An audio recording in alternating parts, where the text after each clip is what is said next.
če danes nimaš vsaj spletne strani, te ni. Celotna ekipa dejansko dihamo z tem, da iščemo rešitve. Mi ne vidimo težav, vedno so rešitve, rešitve, rešitve. Prišli smo tako daleč, da dejansko embalaža pomeni veliko več, kot pa sama vsebina, ki jo dobiš. Vseeno pa moramo delati na teh čustvih, ker brez čustev danes ni prodaje. Z mano je Rok Makovec, direktor marketinške agencije. Rok, živjo. Živjo. 23-letni mladi direktor. Mislim, to je zdaj novi val, digitalna generacija. Si predstavljaš, da to si ti? Mislim, sploh obstaja zate kaj drugega? Mislim, zdaj trenutno bom rekel, treba je zajeti ta val, ko pač nam ga je zagotovila trenutna situacija. 23 let, ja, včasih pozabim dejansko, koliko sem star, ker dejansko družim se vedno z nekimi starejšimi osebami in ta leta so kar nekaj izvanela, trenutno bi rekel. Ja, jaz sem bila presenečena, ko sem to slišala, vendar imaš agencijo, si jo ustanovil že 3 leta nazaj, se pravi tam pri 20-ih. Ja. Kje se je začela in kako se je začela tvoja podjetniška pot vzpenjati?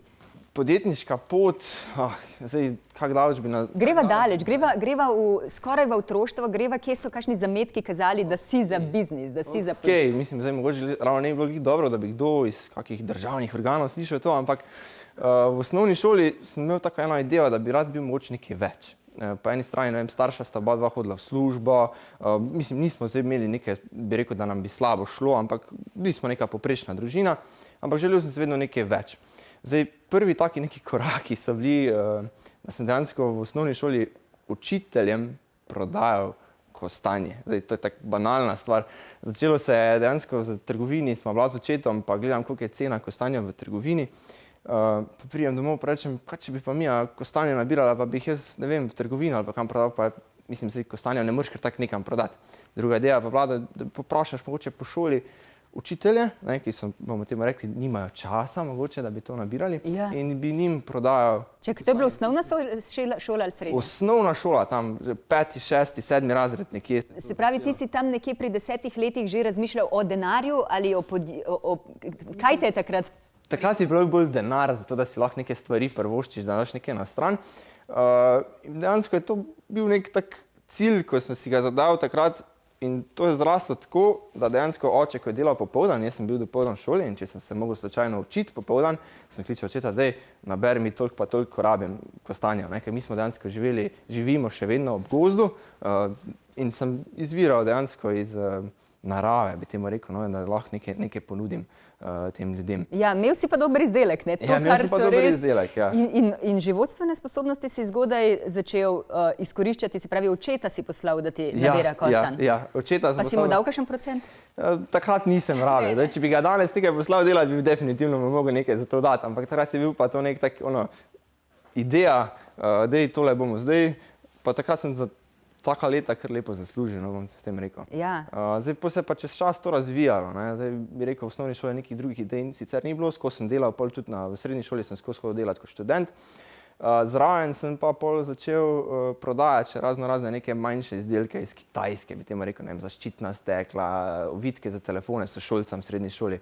To je tudi ena taka zanimiva prigoda, ker dejansko moja dva noben ni imel takrat kreditne kartice, da bi naročal preko spleta in sem se z teto zmenil, da sem pač založil denar, da sem z njeno kartico lahko plačal te izdelke in jih to naprej prodal. Tako da to so take, bom rekel, Rešitve si poiskal v bistvu.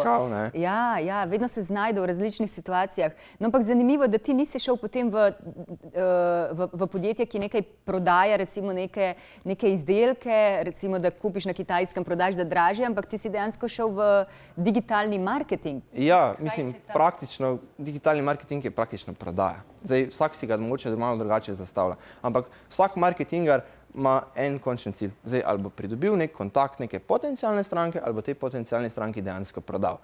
In vse to skupaj je prodaja. Ali postavljamo spletno stran, ali postavljamo spletno trgovino, končni cilj je, da dejansko prodajamo. In rečemo, da mogoče iz teh izkušenj, pa še iz nekih dodatnih izobraževanj sem prišel do tega, da digitalni marketing je dejansko neko novo orodje, mislim, orodje, ki je že dlje časa poznano in pač narekuje prihodnost. Ja, daj mi povej, a misliš, oziroma a je lahko nek posamezni podjetnik uspešen, če nič ne da na digitalni marketing? Ali obstaja ta pot do uspeha danes, brez da bi karkoli dal na digitalni marketing? Zdaj, če bi danes začel, torej, da nimaš neke predhodne zgodbe, kje si že imaš neko ustaljeno posel in pa tečejo neke redne stranke, pa to, danes bi rekel, da je zelo, zelo težko. Ok, še vedno šteje, zdaj, če bi me vprašal, kaj bi zdaj naredil, če bi zdaj štartal na novo posel, mreženje. Ok, mreženje je tisto, kar doprinese največ, torej poznanstva, priporočila, te stvari štejejo več kot naprimer nek vložek v digitalni marketing. Ampak brez digitalne podpore danes dejansko nismo nič. Zdaj, podjetja so se zdaj komaj začela zavedati, da digital je tisti, ki ga potrebujejo. Digital je tisti, ko bo dejansko narekoval, kako bomo poslovali, ne vem, v naslednjih 5, 10, 15 letih ali pa še več. Se vidimo, zdaj smo se preselili na splet za sestanki, preselili smo se na remote delo. Za nekatere se je to obneslo, za nekatere se ne. Podjetja so opazili, da imajo tudi mogoče manjše stroške s tem, ker so šli na digital. Vse to je pač nekaj od tega, kar je digital prinesel. Ampak če danes nimaš vsaj spletne strani, te ni. Torej, ali pa, ne? Ali pa če nimaš svojega lastnega Facebook profila. Jaz sem tu od ekipe, ko pogledam, verjetno imajo čisto vsi svoje osebne Facebook profile. Ja, mi imamo, ampak me zanima, če res obstaja uspeh danes sploh še brez tega digitalnega. Ja, praviš, da ne. Praviš, da ne. Zdaj, kaj tebi prinaša uspeh? Skratka, sklepaš posle z raznimi podjetji, ne? Je najpomembnejše po tvoje komunikacija, vtis, ki ga pustiš na človeku, ali je bolj kot to za uspeh pomembno, da mu zares nekaj dobrega imaš za ponuditi? Probajva se izogniti temu klišejskemu odgovoru, oboje je pomembno, ampak dejansko pojdiva izključiti. Dejansko pomeni ta odnos, ki ga imaš. To pomeni največ. Zdaj rečemo, če prodajaš neke izdelke, če prodajaš tudi neko storitev. Zdaj, prva stvar je, kako bomo mi da komunicirali. Ko boš ti kupil neki izdelek, jaz moram narediti vseeno follow-up, ali je to digitalni follow-up, ali je to follow-up po telefonu, ali se dobimo v živo na sestanku. Tista komunikacija med nama je najbolj pomembna. Ni pomembno, kako dober je izdelek, pomembno je, kako dobro ga predstaviš, pa na kakšen način ga bom jaz komunicirala, da boš ti dejansko ga kupila ali pa se zanimala za neko mojo storitev. Ja, se zdaj več ne vem, ali je to dobro ali slabo. To se pravi, da je embalaža zdaj pomembnejša od osebine. Ja. Pravzaprav prišli smo tako daleč, da dejansko embalaža pomeni veliko več kot pa sama osebina, ki jo dobiš. Saj vidimo te reklame, ko nas danes objemajo, to je samo marketing. Ja. In pa tudi razne neke sheme, ki jih ljudje verjemajo jim in to je samo marketing. In zaradi tega tudi imajo velika podjetja pomisleke, preden se odločijo za neko tako agencijo, naprimer, kot smo mi, da bojo svoj izdelek na pravi način prikazali. Zelo pomembno je, da ne delamo po nekih templatih, da ne delamo za vse podjetja isto. In da ima vsak neko notranjo zgodbo, ampak vseeno pa moramo delati na teh čustvih, ker brez čustev danes ni prodaje. Ja, ampak to se dela na čustvi, to niso pristna čustva pravzaprav. Ja. Mislim, odvisno od podjetja pa do izdelka. Zelo pomembno je, da so zdaj, če bom jaz enkrat kupil nek izdelek od tebe, naprimer, pa bo zdaj zaradi teh čustev kupil, pa ta čustva ne bodo pristna, jaz se ne bom vrnil. Zdaj, mi moramo delati na tem, da se bo ljudi vračali. Tudi delamo na tem, naprimer, na spletu zdaj nekdo ne bo zapravil takoj 100, 500 ali pa še več evrov. Na spletu bo nekdo zapravil 50, 20 evrov, pa bo na to s tem, ko bo videl, da dejansko to, kar si mu dal ta value, mi rečemo v angleščini, se vračal nazaj in kupil nekaj več. Se pravi, ima zate splet trenutno že večjo vrednost kot televizija?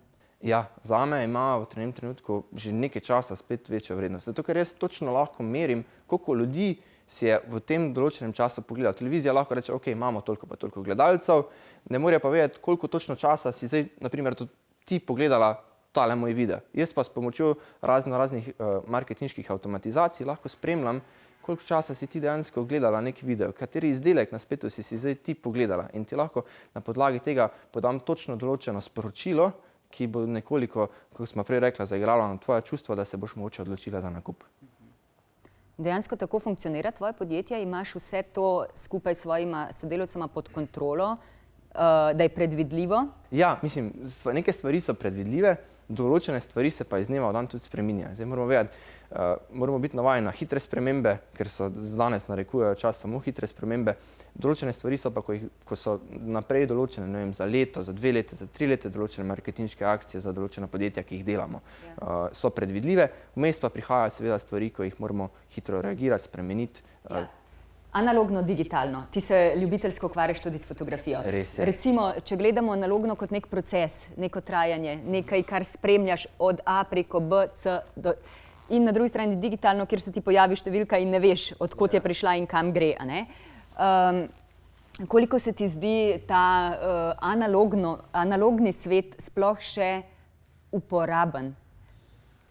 Analogni svet se mi zdi, zdaj, ko si jih omenila fotografijo, analogni svet se mi zdi zelo uporaben še iz tega smisla, da ljudje fotografije razvijajo, ker to smo pozabili. Zdaj prej smo imeli en album fotografij, si lahko šel zelo pogledati v omaro, tule smo bili z družino, tule je bil rojstni dan, to, kaj pa danes? Danes lahko odpreš mapo fotografij na računalniku sicer, ampak notri je 1000 fotografij, a bo šel vseh 1000 fotografij gledati.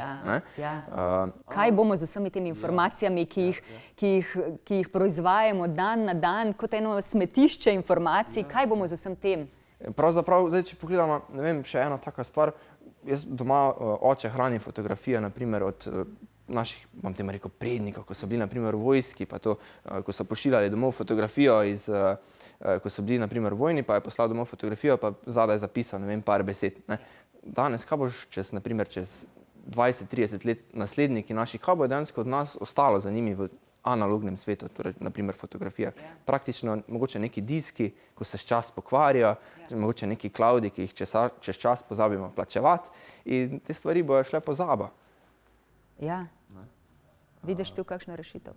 Mislim, rešitev je predvsem v tem, da mogoče ljudje se naredimo en korak nazaj, pogledamo, kaj je dejansko pomembno, pa mogoče res, ne vem, tako smo rekla, fotografija, da sprintamo vsaj par fotografij na leto, ampak se pravim, vsak najde neko svojo pot, vsakega nekaj druga zanima.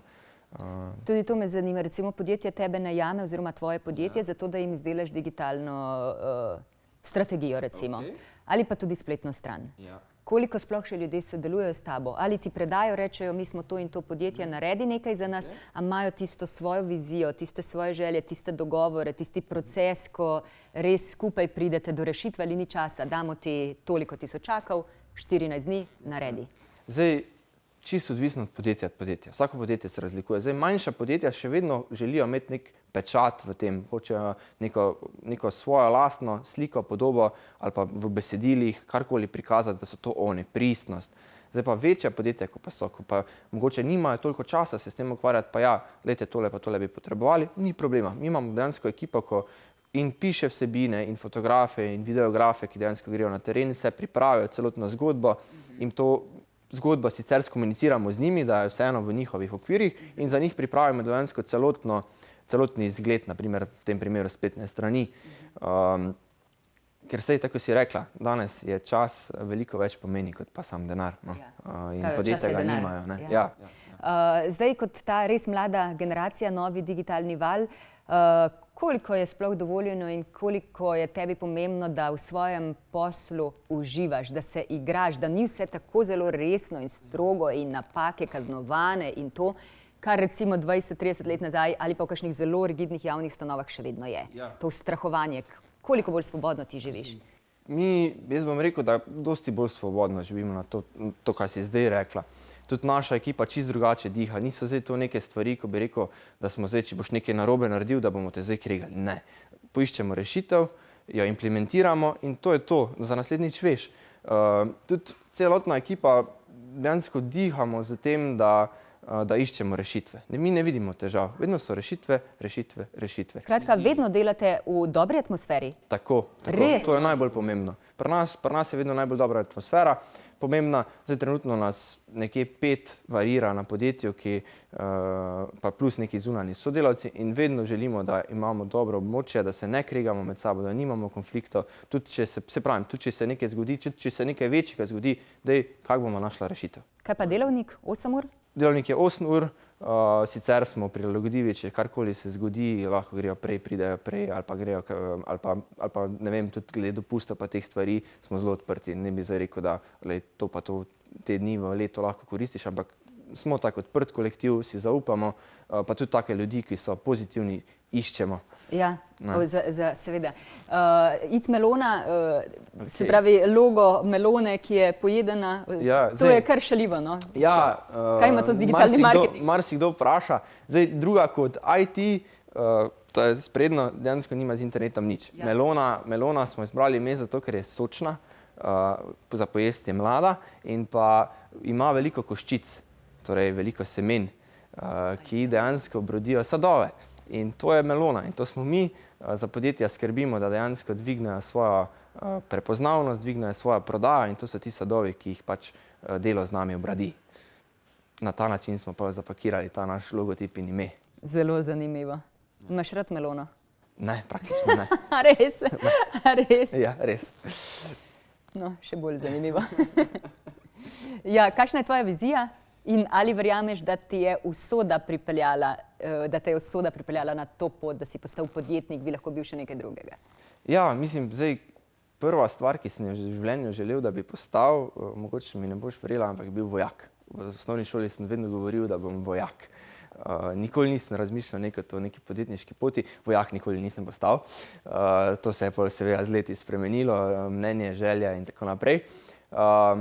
Zdaj, usoda definitivno pa je bila tudi en del tega, da sem postal podjetnik, zato ker z obema poslovnima partnerima, ki smo imeli eno skupno osebo, ki nas je povezala, to je bila tako eno zanimivo spoznanstvo in če te osebe po nekem slučaju ne bi v enem dogodku spoznal, tudi mogoče danes podjetja skupnega ne bi imeli.